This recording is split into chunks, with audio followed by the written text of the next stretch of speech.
As principais tendências que transformam a realidade das pessoas e das empresas.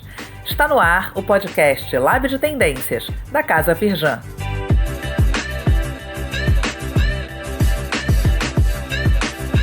Fala pessoal, bem-vindas e bem-vindos a mais um episódio do podcast Lab de Tendências da Casa Firjan. Eu sou Yuri Campos e para esse primeiro episódio de 2024, a gente vai falar sobre inteligência artificial. Tema importantíssimo que tem que estar no seu radar, independente da área que você atue, porque é uma tecnologia que vem ganhando cada vez mais desdobramentos. Não é à toa que o termo IA, de inteligência artificial, foi a palavra do ano eleita pelo dicionário Collins em 2023. Mas vale lembrar, o conceito de inteligência artificial não é nada novo, ele vem lá da década de 50 e diz respeito, colocando aqui de forma bem simplista, a conjuntos de algoritmos que são capazes de reproduzir atividades humanas de maneira autônoma a partir da identificação de padrões. E dá para dizer que esse boom mais recente nas discussões sobre o tema começou mais ou menos ali em novembro de 2022, quando a OpenAI, a empresa responsável pelo ChatGPT, lançou esse chat ao público em geral, sendo o primeiro modelo de inteligência artificial generativa a ser utilizado em massa pelas pessoas. Ainda que a IA já estivesse presente no nosso dia a dia há muito tempo, por exemplo, toda vez que a gente usa mecanismos de buscas, nos algoritmos das redes sociais, no chat de atendimento comercial e por aí vai. Mas, nesses últimos anos, esse tema está em 11 de cada 10 relatórios de tendências e a alta velocidade com que essa tecnologia vem se desenvolvendo chega a assustar muita gente, a ponto de ter unido no ano passado alguns dos principais nomes da tecnologia, como Bill Gates e Elon Musk, e governos como o do Reino Unido e dos Estados Unidos, em cúpulas de discussão sobre esse assunto. Segundo um relatório do FMI, divulgado agora em janeiro, a inteligência artificial vai afetar cerca de 40% dos empregos no mundo nos próximos anos, complementando ou substituindo algumas funções humanas. E esse recorte é ainda maior se a gente considerar países desenvolvidos, com mais mão de obra intelectual do que manual. Um outro ponto importante de atenção para esse ano é a desinformação. Apontado no relatório de riscos globais do Fórum Econômico Mundial, lançado também nesse mês, como o maior perigo para os próximos 2 anos, mesmo antes dos eventos climáticos extremos. Isso acontece justamente por conta do impulsionamento de notícias falsas a partir do uso da inteligência artificial e da capacidade desses conteúdos de influenciar as decisões dos eleitores. E aqui, vale dizer que nesse ano, mais pessoas vão votar do que em qualquer outro momento da história, com pleitos que mudam a dinâmica global, como as eleições para presidente nos Estados Unidos e a nossa própria eleição municipal aqui no Brasil. Outras discussões importantes dentro desse tema que a gente viu muito ao longo de 2023 foram em relação à questão dos direitos autorais. Afinal de contas, a quem pertence e quem regula todas as produções intelectuais que são utilizadas como base de aprendizado para essas máquinas. Todas essas questões são latentes e vão impactar todos os setores da sociedade. Por isso que é muito propício a gente começar o nosso podcast esse ano com esse tema, e mais propício ainda começar recebendo o convidado de hoje, que é um dos principais pesquisadores de inteligência artificial do país, e que está vindo para cá, inclusive, pela segunda vez. A gente tem um episódio com ele em novembro de 2022 sobre os impactos da inteligência artificial na expressão criativa humana. Uma conversa, aliás, que continua muito atual e também com muitos novos desdobramentos. Eu estou falando do Diogo Cortis, pesquisador, palestrante e escritor especializado em inteligência artificial, tecnologias emergentes, inovação e criatividade, com doutorado em tecnologias da inteligência e design digital na PUC São Paulo e PhD Fellowship na Université Paris-Sorbonne, MBA em Economia Internacional pela USP, além de ter sido pesquisador visitante na Queen Mary University of London. Mas, antes de chamar ele aqui, aquele pedido rápido para você, não deixa de seguir esse podcast na sua plataforma de áudio preferida. E se você já ouviu algum episódio e gostou, deixa aqui uma avaliação de 5 estrelas, se tiver no Spotify, um like onde você estiver ouvindo, porque isso ajuda muito para que a gente possa se dedicar cada vez mais na produção dos episódios, beleza? Bom, agora sim, indo para o nosso papo. E aí, Diogo, tudo bem? Cara, muito obrigado aí pela disponibilidade e bem-vindo mais uma vez ao Lab de Tendências. Obrigado, Yuri, pelo convite. É um prazer de novo estar aqui de volta para discutir esse tema que parece que vai estar na nossa vida assim por nem anos, né? Décadas, talvez. Perfeito. Eu já fiz uma boa contextualizada aqui, né, sobre o tema, mas eu queria começar pedindo para você dar uma conceituada geral, né? Como eu falei, o tema, acho que da inteligência artificial, ele passou a bombar mais depois do lançamento do ChatGPT, que é uma inteligência artificial generativa. Então, eu queria que você começasse explicando o que é uma inteligência artificial generativa e qual a diferença para os outros tipos de IA. Boa, eu acho que a contextualização que você fez está perfeita, assim, redondinha, acho que todos os principais pontos e os principais desafios que a gente tem para 2024, e não só 2024, né? Acho que muitos dos desafios que você colocou, a gente vai começar a sentir os efeitos agora, mas a gente não vai ter o entendimento total desse fenômeno, sabe? A gente vai precisar ainda ter muitas pesquisas e pesquisas interdisciplinares, né, de gente da sociologia, antropologia, economia, a galera técnica, para entender esses desdobramentos e também criar soluções para que isso não se torne uma loucura aí na sociedade. Mas trazendo essa pergunta que você colocou, né, a diferença de IA e IA generativa, então você colocou muito bem, né, que a IA não é uma coisa nova, vem desde 50. E na história da inteligência artificial, ela passou por momentos assim, que a gente chama de muita euforia e momentos que a gente chama de inverno da inteligência artificial, que é aquele momento que assim, fala, essa coisa acho que não vai dar em nada. Né? E a gente teve ali 2 grandes invernos na história da inteligência artificial e agora ela volta com muita força, né? Principalmente por conta do ChatGPT, porque eu acho que o ChatGPT ele muda um pouco a perspectiva do uso da tecnologia, porque a inteligência artificial que a gente tinha, e a gente já estava utilizando isso, era uma inteligência artificial muito preditiva, fazia predições, fazia classificações, fazia agrupamentos. E a gente já utilizava isso no nosso dia a dia, mas muitas vezes de uma maneira assim oculta ou transparente para o usuário. Então, quando você acessava a sua rede social, aquilo que aparecia para você era uma escolha de um algoritmo de inteligência artificial, né? Então, eu vou mostrar esse post para o Diogo, mas não vou mostrar agora pro Yuri, porque tem uma coisa mais importante pro Yuri para mostrar agora, né? Então a gente já usava isso. Ou quando você destravava o seu celular, né? Então são sistemas de classificação. E agora a gente entra num universo que a gente chama da IA generativa, que além de classificar, entender os dados, entender os padrões, ela consegue criar novos dados, né? E aí essa criação de novos dados é em diferentes modalidades. Pode ser um texto, pode ser um vídeo, pode ser uma imagem. E aí teve uma explosão desse novo universo de que, a partir de uma base de treinamento, eu começo a criar dados novos, né? Dados que são inéditos. Então, eu crio um texto que ele é realmente inédito. Se ele é criativo ou não, a gente pode discutir isso depois, tem muitas perspectivas, mas o ponto é, ele é inédito. É um texto inclusive, esse foi o tema, né, do nosso episódio, né? Os impactos na expressão criativa. Vou deixar o link aqui.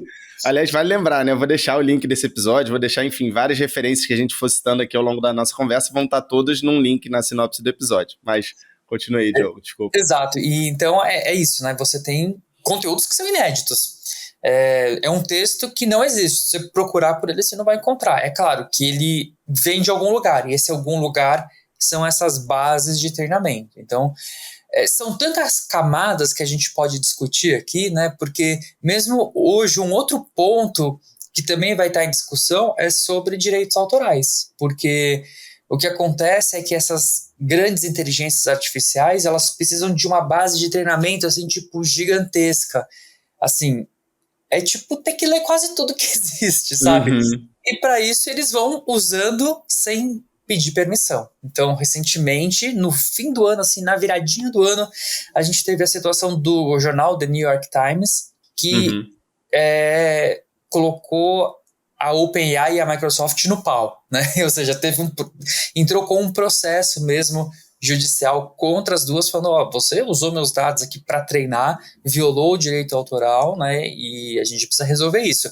E o mais interessante é que eles nem pedem uma compensação financeira, só eles pedem que os chats, né, os modelos que utilizem os seus conteúdos sejam destruídos, né? Então, vai dar um rebuliço danado aí, caso o New York Times ganhe essa ação.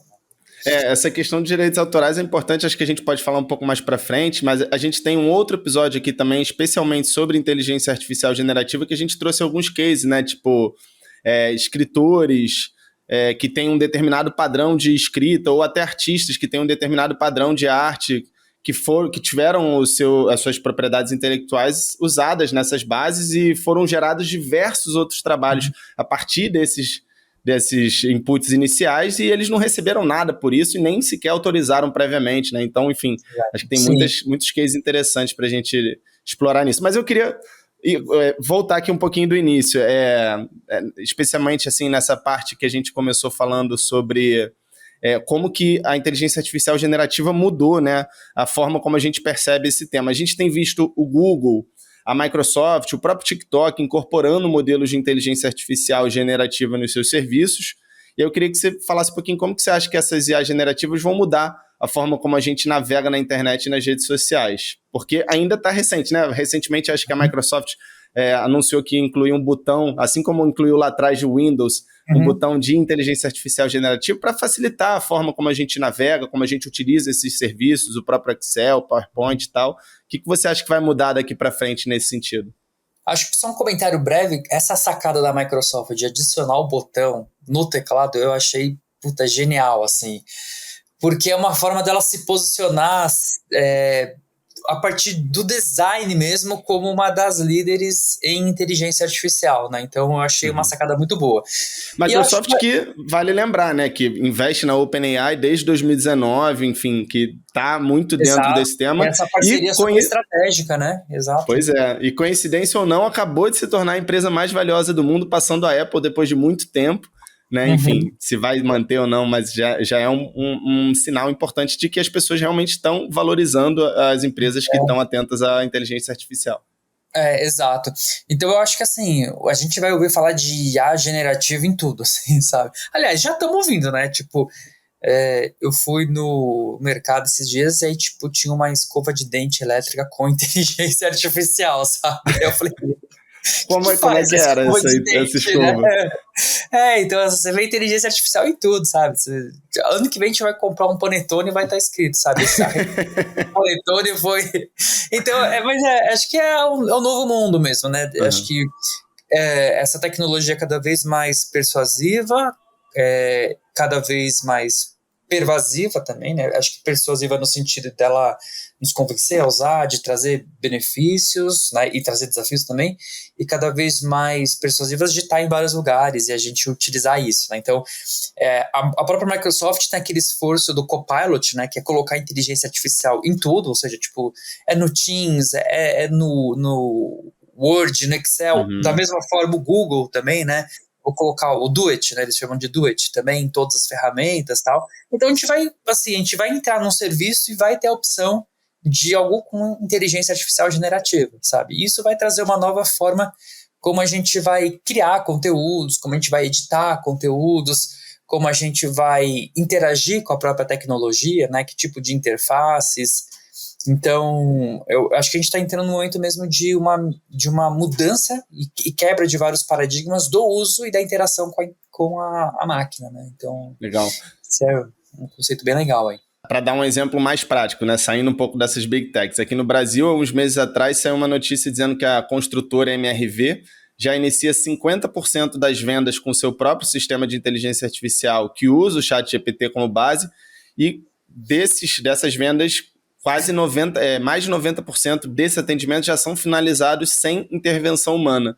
E aí, bom, a pergunta que eu ia fazer meio que você já respondeu, né? Você acha que todo tipo de negócio ou serviço vai precisar de um chat para chamar de seu? Cara, eu não consigo ver, assim, eu não sei se necessariamente um chat, mas assim, eu vejo a inteligência artificial, eu não consigo ver uma área sequer, assim, que a inteligência artificial não vai ter uma influência, sabe? Eu não consigo. É na saúde, na educação, é na segurança, é no setor financeiro, imobiliário, tipo, tudo, né? Porque você vai ter alguma tarefa que você vai conseguir automatizar para trazer algum tipo de, ou uma melhoria de experiência, ou ganho de produtividade, né? Então, esse caso da MRV é um case interessante. Mas aí tem uma outra questão. Acho que esse case da MRV pode fazer a gente abrir para uma outra questão, que é os empregos, né? Ou seja, se a MRV está conseguindo atender um monte de gente com uma experiência aparentemente boa, porque eles conseguem finalizar o atendimento em 90%, quer dizer que ele está demandando menos profissionais de atendimento, né? Então, é um desafio enorme que a gente tem, né, Yuri? Parece até que eu compartilhei meu roteiro com você, porque era exatamente esse o gancho que eu ia fazer, né? Sobre a substituição dos empregos. Eu até trouxe um dado do FMI, né? Que ele diz que cerca de 40% dos empregos globais vão ser impactados diretamente pela inteligência artificial. Nos países mais envolvidos, ou seja, né, que tem uma mão de obra mais qualificada, menos manual, esse número chega até uns 60%. No ano passado, por exemplo, acho que é um exemplo bem interessante nesse contexto, né? O BuzzFeed anunciou uma grande parceria com a OpenAI para utilizar a inteligência artificial generativa na criação de conteúdo e, concomitante, demitiu mais de 100 funcionários, fechou uma área que era super estratégica de criação de conteúdo da empresa. O quanto que você acha aí que, assim, o quanto que as pessoas devem temer ter seus empregos substituídos pela AI e o quanto que elas devem também começar a se antenar em como utilizar essas ferramentas a seu favor? Eu acho que vão ser ondas e vão ser movimentos que vão acontecer de uma forma rápida, mas não de uma forma imediata, né? Se entrou uma inteligência artificial e matou meu emprego.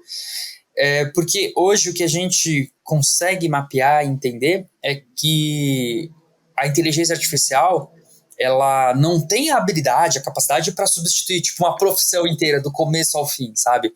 Ela vai o quê? Automatizar tarefas dentro de profissões. Então ela vai começar, eu consigo automatizar, 20%, ou 50%, ou 60% de tarefas dentro de determinadas profissões, sabe?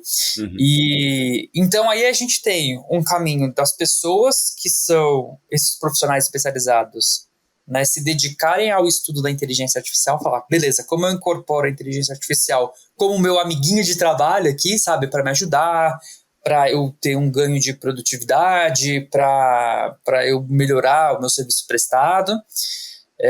Então, acho que o primeiro momento é esse, né? É dessa automação de tarefas dentro de profissões. Só que isso tem um impacto, porque se eu automatizo tarefas dentro de profissões, eu vou demandar menos pessoas, porque se eu automatizei, 50% das tarefas, talvez eu precise de 50% de pessoas a menos dentro desse meu time ali que fazia uma determinada função. Então, isso vai levar a um encolhimento de oferecimento de postos de trabalho, né? Mas aí sempre surge uma provocação que o pessoal fala, mas a história da tecnologia sempre foi assim. E aí a tecnologia veio, ela automatizou, né, as profissões, mas ela criou uma série de outras novas profissões, o que é bem verdade, só que quando a gente olha para a história da economia, o que a gente vê é que agora, né, nesse momento atual, com a inteligência artificial, tem uma questão que é importante, que é a magnitude e a velocidade é muito maior. E o tipo de atividade também, que acaba sendo automatizado, também é mais cognitivo. Então, você vai atingir um número maior de pessoas. Como, por exemplo, eu automatizar um call center, né? O impacto disso vai ser uma quantidade muito grande de empregos. E como que a gente faz para requalificar essas pessoas? Porque na história econômica, assim, quando entrava uma nova tecnologia, ela dizimava postos de trabalho e ela criava novos. E essa troca, geralmente, demorava o quê? Uma geração, sabe? Então, uma pessoa que trabalhava como torneiro mecânico numa indústria automobilística, teve o seu posto de trabalho automatizado por um robô, né? Isso aconteceu na história, e o filho desse torneiro mecânico, ele não foi treinado, educado para ser torneiro mecânico, ele foi treinado para ser engenheiro, para ser cientista da computação, para trabalhar desenvolvendo tecnologia. O ponto é que agora a gente está num momento em que a tecnologia consegue fazer muitas coisas, né? Então, que ela vai criar novos trabalhos, novas oportunidades, eu concordo. Só que os estudos e as discussões mostram que não vai ser no mesmo ritmo e não vai ser na mesma velocidade, né? E não, isso não é só com a inteligência artificial, é com a tecnologia digital de uma forma geral. Se a gente pegar, por exemplo, as principais empresas, né, americanas de tecnologia, as Big Techs, né, Google, Amazon, Facebook, Microsoft, Apple, elas têm um valor de mercado assim, e responde a um percentual muito grande do PIB americano. Só que quando a gente vai ver a quantidade de postos de trabalho que elas geram, não condiz com o valor que elas têm, ou seja, é um processo muito grande, elas estão muito produtivas do ponto de vista de geração de riqueza, mas ao mesmo tempo há uma concentração muito grande, né? Tem um livro que eu li recentemente, eu adoro o autor, que é o Daron Acemoglu. Ele é um professor do MIT, né? E ele tem um livro que infelizmente ainda não está traduzido para o português, tá? Mas chama Power and Progress. E ele estuda esse processo de desenvolvimento econômico e desenvolvimento tecnológico, né? E o que ele mostra é que, invariavelmente, o desenvolvimento tecnológico ele traz muitos ganhos sociais, tal, importantes de inovação, mas ele sempre também tem como efeito colateral essa concentração maior também de riqueza e poder, né? Que é algo que com a inteligência artificial, isso vai entrar numa outra escala e maior ainda. Boa, legal. Anotei aqui o livro, vou botar também no link na sinopse. Mas... Muito bom. Ele é o autor de um livro, cara, que eu acho fantástico, assim, que todo mundo deveria ler, que é aquele Por que as Nações Fracassam. Sim, um livro de sim, sei qual é. Então, ele é o mesmo autor, e o livro recente dele é muito focado nessa parte de análise econômica e tecnológica, né? Então, é bem legal. Pô, excelente. Vamos falar um pouco sobre a questão da desinformação, que, como eu falei, né, no início, é o maior risco apontado para os próximos 2 anos, justamente por conta do impulsionamento de notícias falsas, né, promovidos pela inteligência artificial, e dentro de um contexto de um ano de eleições em grande parte do mundo, Estados Unidos, Índia, enfim, a Índia, que é o país mais populoso. Como eu falei, nunca na história teve tantas pessoas votando como vai ter agora em 2024, então vamos tentar adereçar essa questão que é super complicada. Loucura total. Pois é, como é que você enxerga, cara, o uso das IAs nessas campanhas, pro bem e pro mal, né? E o que a gente pode fazer para mitigar o risco dessa desinformação? Recentemente, a OpenAI disse que proibiu o uso do ChatGPT e de outros serviços, né, como o DALL-E 2, ou não sei se já está no 3, enfim, que é de geração de imagens nas campanhas eleitorais, mas como é que eles vão fiscalizar isso? Exato. Então, assim, também é um problema que tem muitas dimensões, assim. E eu acho que, bom, enfim, vamos tentar quebrar esse problema, assim, em algumas partes, para a gente discutir, assim, com mais propriedade. Então, a gente tem essas IAs que geram conteúdos, né? Então, a gente está vendo um movimento muito forte de uma preocupação por conta dos governos e órgãos reguladores e tribunais de justiça falando, gente, precisamos estar atentos com isso, né? E as próprias, então, empresas de tecnologia, elas estão se antecipando a isso e aí criando políticas falando, a nossa tecnologia não vai ser permitido o uso para criação de conteúdos para campanhas políticas, beleza? Aí tem um ponto, porque existem vários tipos de uso para campanhas políticas. Eu posso ter o uso da inteligência artificial dentro da campanha política, que ao meu ver, é uma estratégia criativa e eu não vejo tantos malefícios assim, que é você criar mesmo os conteúdos que vão para campanha de TV, de rádio, que seja uma coisa criativa, enfim, né? Uma coisa que você poderia fazer com animação, com ilustradores, enfim, você vai conseguir fazer da mesma forma, só usando uma outra ferramenta. Que nem teve, né? Teve nas últimas eleições. Na Argentina? Na Argentina teve muito uso, né? Mas eu pensei até numa campanha publicitária que fizeram simulando, foi uma campanha publicitária, acho que do Trump na época, simulando como que seria os Estados Unidos se o Biden fosse reeleito, e aí um cenário de catástrofe e tal, todo gerado também com inteligência artificial. Então aí você tem, né? Beleza, é uma peça de comunicação.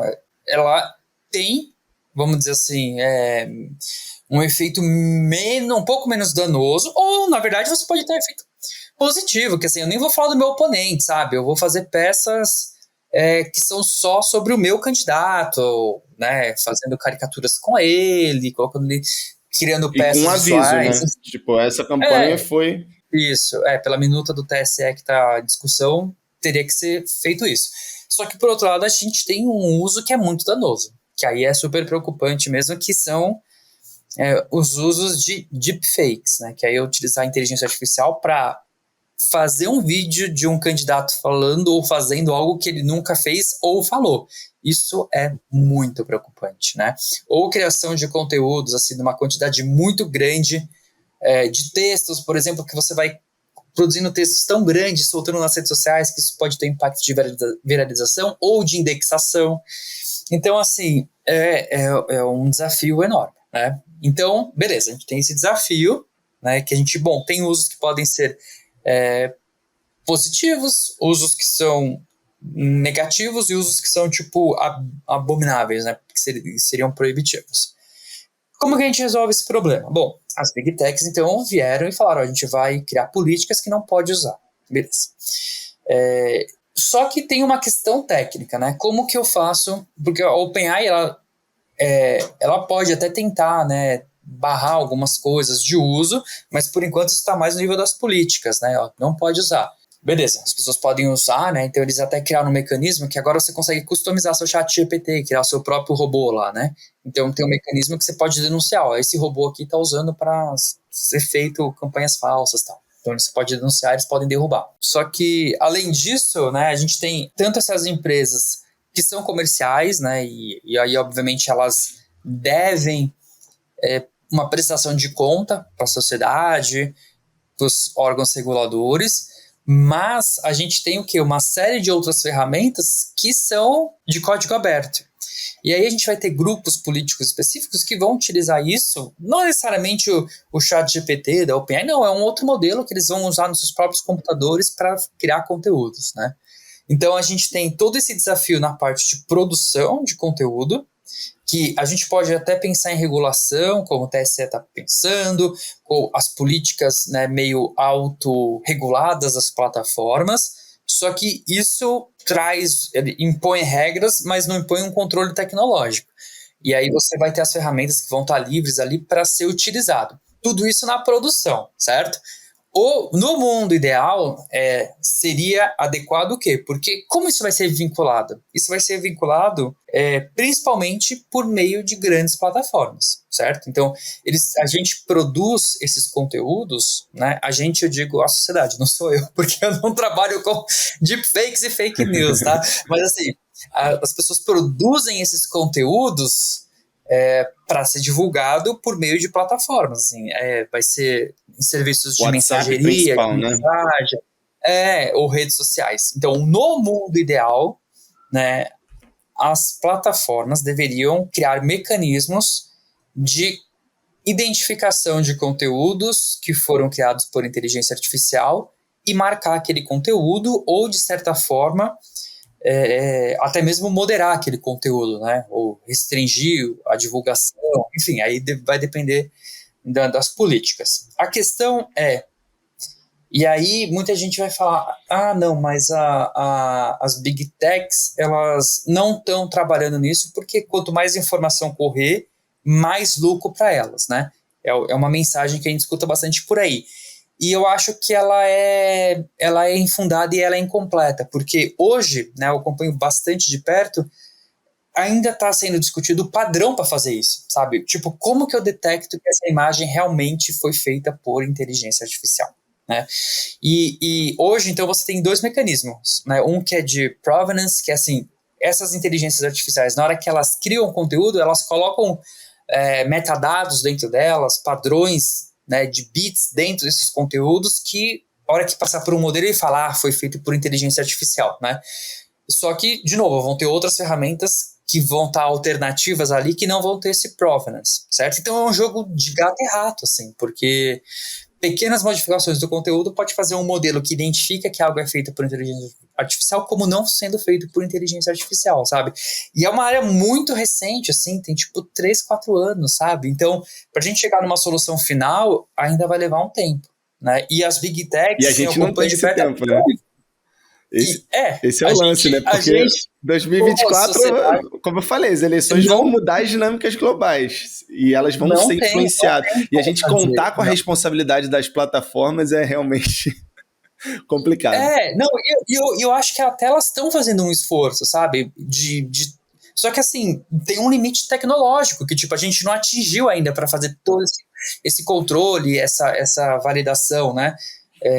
Porque também faz parte do interesse deles marcar e moderar conteúdos que são feitos por IAs, né? Só que, assim, vai ter um tempo aí de maturidade sobre sobre esse... Teve até um projeto de lei que eu vi que encaminharam no fim do ano passado, assim, também, perto do Natal. É um projeto de lei federal, de uma deputada federal, que ela propõe, assim, a obrigação de colocar a marca d'água em todos os conteúdos feitos por inteligência artificial. A China tá com uma proposta do tipo, né, também. Exato. Só que quando a gente vai... Então, só que existe um gap, um abismo, né, assim, ainda hoje, entre a vontade política e o que dá para fazer tecnologicamente, entendeu? Então, assim, se esse projeto for aprovado hoje, vamos supor que seja aprovado, né, cara, não tem como fazer, entendeu? Porque a gente não tem todos os mecanismos ainda, tanto de marcar os diferentes tipos de conteúdo, imagem, texto. Texto é muito mais difícil, né, ainda. Principalmente porque tem muito menos informação dentro dele.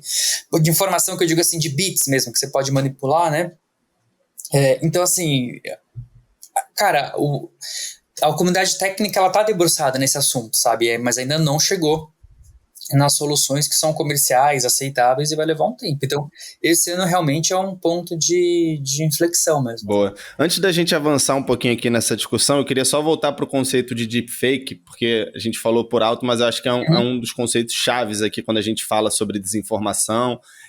Não é uma inteligência artificial generativa, mas é uma tecnologia baseada na IA e que tem, enfim, gerado diversos problemas, tanto nesse aspecto das eleições, como também em outros aspectos, né, a questão dos deepfakes pornográficos, né, que tem chamado muita atenção, de atrizes famosas até alunas de colégios aqui do Rio de Janeiro, enfim, por conta da facilidade cada vez maior de se fazer, né, de se utilizar essa tecnologia. Eu queria que você desse só uma explicada assim, um pouco mais aprofundada sobre o conceito de deepfake. Legal. O deepfake é usar técnicas, né, de deep learning, por isso que tem esse nome, né, deepfake, né? São técnicas mais avançadas de inteligência artificial para criar conteúdos que são sintéticos. Então eu posso pegar um vídeo de uma pessoa e manipular aquele vídeo para fazer ela dizer algo que ela não disse naquele vídeo, sabe? Então eu consigo fazer isso. Ou eu consigo criar um vídeo totalmente do zero, ou eu consigo fazer transposição, né? Então, pegar um outro personagem, mudar o rosto, né? Fazer o face swap, que a gente chama. Então, são várias técnicas diferentes. Então, é justamente criar um conteúdo, assim, que é sintético, cara. Tipo, não existe, mas parece que existiu, sabe? Esse que é o lance. A gente começa a confundir, fala, cara, isso é real ou não é, né? E hoje, além de todos esses problemas que você colocou, né, de pornografias, etc., uma coisa que tá bombando, cara, nas redes sociais, tipo no TikTok, principalmente no TikTok, assim, são golpes que estão usando propagandas de pessoas famosas, sabe? Tipo, fizeram acho que a Taylor Swift vendendo panela, sabe? Então, Tom Hanks fazendo propaganda de um consultório de dentista. Isso eu não vi. Eu vi da Taylor Swift, eu vi do Marcos Mion, eu vi do Luciano Huck, entendeu? E os caras vendendo coisa, tipo, nada a ver, Pode assim, crer, ou no seu serviço, né? Então, cara, isso vai ficar mais comum. E é isso que eu falo, tipo, isso não é interessante pro TikTok, por exemplo, sabe? Ter essa enxurrada de conteúdo. Só que, tipo, beleza, como é que eles identificam, marcam? Então tem uma questão tecnológica aí que precisa ser feito, né? Então, cara, é isso mesmo, assim, tipo, deepfake é um dos malefícios aí do momento. Boa. Bom, avançando então um pouquinho aqui, né? No final do ano passado, a gente teve uma cúpula, né, de discussão sobre inteligência artificial que reuniu aí expoentes da tecnologia, né? Elon Musk, Bill Gates, o Sam Altman da OpenAI, enfim, governos dos Estados Unidos, Reino Unido e por aí vai. E a gente também teve uma coisa que chamou muita atenção no ano passado, foi a carta, né, assinada por todos esses expoentes também, pedindo o freio no desenvolvimento da inteligência artificial, porque justamente ela está muito acelerada e está indo para caminhos que a gente não tem muito controle e não tem muita ciência. Quais que você acha que vão ser os outputs de todas essas discussões, todos esses, né, esses fóruns e tudo mais que tiveram no final do ano passado, ao longo de 2024? Se é que vai ter algum, né?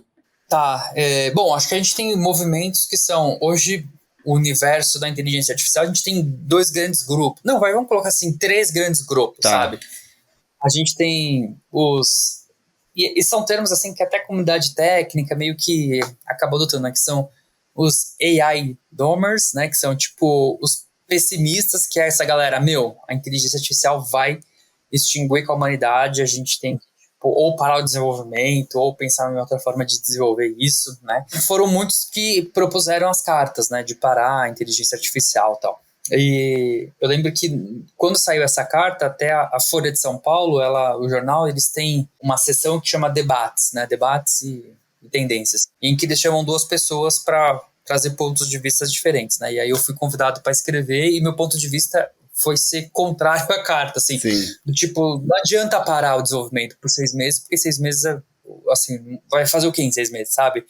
Pelo contrário, a gente precisa ter mais pesquisa, porque com mais pesquisa a gente vai criar tecnologias novas, um controle maior. E o ponto é que a própria OpenAI, ela treinou o GPT-4, né? E ela esperou 6 meses fazendo testes e validações, sabe?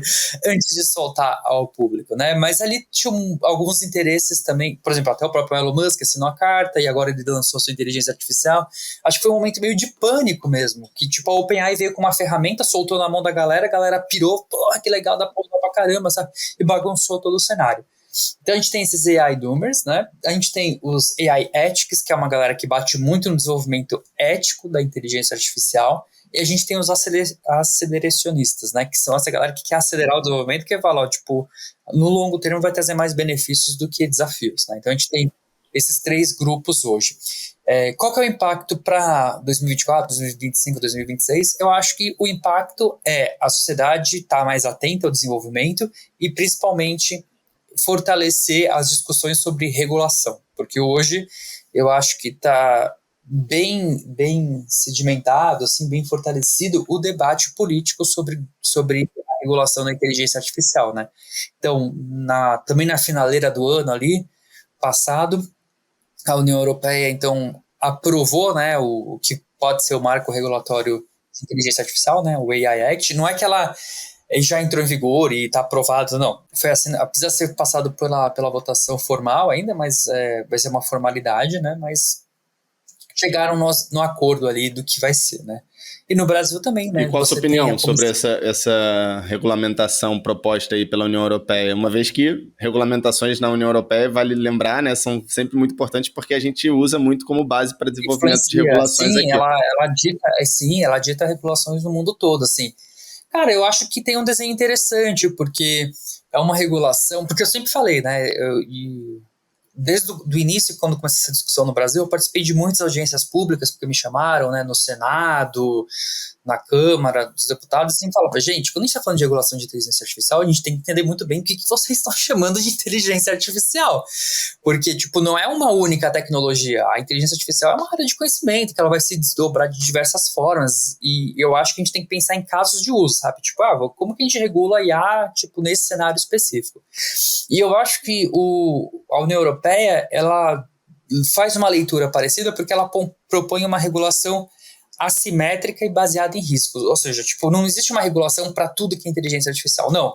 Existem casos em que a União Europeia detectou como um alto risco, né, ou riscos mais elevados, ou riscos proibitivos, e nesse caso você vai ter que cumprir requisitos maiores sobre aquela tecnologia, né? Então, por exemplo, uma IA que vai fazer um diagnóstico médico, ela tem um risco maior do que uma IA dentro do jogo que vai fazer a simulação de um personagem, você concorda? Tipo, não faz sentido ter a mesma regulação. E aí a União Europeia trabalha com riscos diferentes. Então, acho que tem um desenho interessante nesse sentido. Mas, claro, tem muitas questões que eu fico em dúvida ainda. Como implementar tecnicamente aquilo, né? Então, precisa ter um debate, um amadurecimento, de novo, dessa questão dessa dimensão política com a dimensão técnica. Boa. Diogo, você escreveu uma coisa que eu achei muito interessante numa coluna recente aí na Época Negócios. Você disse que, aí eu vou abrir aspas, além do evidente hard power das tecnologias, concentração de chips, modelos, dados e fluxos comunicacionais, eu venho argumentando em minhas pesquisas e debates que a IA generativa é também uma nova forma de soft power. Ela expressa visões específicas de mundo, dos conteúdos que cria, seja de maneira intencional ou por falta de representatividade nos dados de treinamento. Aí, só para explicar rapidinho para quem não conhece o termo, né? Soft power é o poder intangível de uma marca ou de uma instituição, é a capacidade de influência, vamos dizer assim. Então eu queria que você comentasse um pouquinho sobre isso, aproveitando para falar também sobre como que o Brasil tem se posicionado nessa corrida global para o desenvolvimento de inteligência artificial. Exato. Cara, isso é uma coisa assim que muitas vezes passa oculta, passa assim também despercebida, mas existe e é muito preocupante. Assim, tem vários estudos mostrando, né, que mesmo esses modelos que são multilíngua, né, por exemplo, o ChatGPT ele é multilíngua, ele fala português, fala francês e um monte de mentira também, né, que são as alucinações. Mas e a gente usa em português, né? Então parece que ele domina o português e aí, consequentemente, a gente acha que ele domina a nossa cultura, o que é uma inverdade, assim. Porque muitas vezes ele não tem um conhecimento específico, ele faz uma tradução do inglês para o português, inclusive, conforme você vai usando mais o ChatGPT, você vai vendo que as estruturas que ele vai criando de textos é muito baseado uma estrutura linguística do inglês, né? Então, a estrutura estílica da língua, mas a questão do conteúdo, né? Do conteúdo que tá dentro dele. Eu fiz até um exemplo, eu pedi umas piadas de Natal, na época do Natal. Cara, eram umas piadas que ele criava que não faziam o menor sentido. Eu não entendia as piadas porque, era em português a piada, mas era, muito da cultura americana e do inglês, de brincadeiras com... Cara, então não faz sentido, assim. Esse é um exemplo muito, assim, beleza. E a gente, né, faz muita pesquisa lá na PUC, nessa área de interação humano-computador, tentando entender, né, essa interação de de humanos com a máquina. E um dos estudos que a gente fez, a gente pedia para criar vinhetas, sabe, historinhas, assim. E é muito evidente, assim, o viés que tem dentro dele. Teve um grupo de pesquisa numa disciplina minha, né, uns alunos de mestrado e doutorado, que eles estudaram a representação cultural, da identidade cultural dentro de modelos de IA generativa, no caso o Midjourney, né, que é o mais utilizado. Então eles listaram, assim, acho que eram 10 principais festivais e movimentos populares no Brasil, assim, e via como aquilo era representado, né? Então, assim, Iemanjá, cara, era uma deusa, foi gerado parecido com uma deusa indiana, assim, tinha vários braços, assim, né? A única coisa que conseguia gerar um pouco melhor era carnaval, assim, mas ainda faltava muita representação, era uma coisa muito estereotipada. Mas teve um exemplo muito, muito emblemático, assim, que foi o Círio de Nazaré, né? E as imagens que ele gerou era de uma praia, assim, com ondas gigantes, sabe? Ou seja, Nazaré é muito associado com a praia, né? Em Portugal, sim. Nazaré, onde tem a competição de surf. Então, assim, tem uma evidente falta. Não é que a Midjourney fala, não quero representar. Não, tem uma falta de dados ali dentro, né? De uma representatividade maior. E isso também é levado para o modelo do ChatGPT. Teve até um outro estudo interessante que eles pediam para criar historinhas, assim, sabe? Vinhetinhas. Então, por exemplo, a descrição de uma cena de café da manhã, sabe? Então, era em português, mas era uma cena tipicamente de um filme americano, sabe? Entendi. O bacon, ovo mexido, o waffle, sabe? Cadê o pãozinho na chapa, sabe? Então, acho que se a gente vai passar a gerar cada vez mais conteúdos usando essas ferramentas que são desenvolvidas pelo Norte Global, a gente tem que entender que existe ali que são viéses cultural, né? E de uma forma sutil pode impactar, né? E você acha que o Brasil, como é que ele está posicionado? Assim, ele tá... Não está posicionado. Há 2 anos atrás, 3, mais ou menos, o Brasil, ainda foi no governo anterior, o Brasil propôs a Estratégia Brasileira de Inteligência Artificial, que não era uma estratégia, né? Era quase uma carta de intenção, porque não tinha objetivos claros, não tinha metas, não tinha orçamento, sabe? Era uma carta de intenções. E ficou nisso, sabe? Então, um pouco se movimentou em relação a isso. Agora, recentemente, no fim do ano, o Ministério da Ciência e Tecnologia anunciou que vai revisitar e refazer a estratégia brasileira. E aí, como eu coloquei nesse estudo, nessa coluna, perdão, para a Época Negócios, que você se referiu, eu falo exatamente disso, né? Que tem que ser uma estratégia brasileira de longo prazo, né? Quando a gente fala muito, né? E a gente conversa, né, Yuri, sobre a importância de estudos do futuro, foresight, futurismo, e os países que mais estão se dando bem são aqueles que fizeram um planejamento de 15, 30 anos para a sua área de ciência e tecnologia, né? E o Brasil não conseguiu avançar nisso. Né? Vamos para a nossa dica de ouro. E aí, Diogo, eu queria te agradecer demais aí a participação, sempre uma aula, eu aprendo muito aí com os seus conteúdos. Imagina, eu que agradeço, imagina, as discussões são ótimas. E queria te pedir aí suas considerações finais e uma dica de conteúdo. Eu sei que você é um leitor ávido também, já até citou alguns livros aqui, então algo que você esteja lendo, vendo ou ouvindo no momento que você acha interessante compartilhar também com a audiência. Tá, legal. Então, minha recomendação, acho que para quem quer entender um pouco desse universo, né, da inteligência artificial que está por vir, tem um livro do Mustafa Suleyman, né, ele é um pesquisador, um executivo dessa área de inteligência artificial, e ele tem um livro que chama The Coming Wave, né, e acho que foi traduzido recentemente para o português como A Próxima Onda. Né? Então ele coloca os principais dilemas aí que a gente vai passar com o desenvolvimento, o uso e a adoção da inteligência artificial. Boa. Diogo, muito obrigado a você que está ouvindo a gente até aqui também. Lembrando que a conversa não encerra agora, a gente continua nas redes sociais, você pode seguir o Instagram da Casa Firjan, né, o @Casa Firjan, onde a gente mantém a programação da casa sempre atualizada, compartilha muito conteúdo bacana. Se você quiser falar diretamente comigo, meu LinkedIn é Yuri Campos, vou adorar saber o que você está achando dos episódios, se tiver dicas, sugestões, são sempre muito bem-vindas. Onde que o pessoal te encontra, Diogo? Nas redes sociais, tudo @Diogo Cortiz, todas elas, então o meu nome ele não é tão comum, então eu consigo garantir o mesmo @ em todas as redes, tá? Mas eu sou bem ativo no Instagram e no LinkedIn, tô sempre postando lá e a gente vai conversando. Boa. Então segue lá pra gente manter uma conversa aí. Boa, obrigado, Diogo, obrigado, pessoal, até o próximo episódio.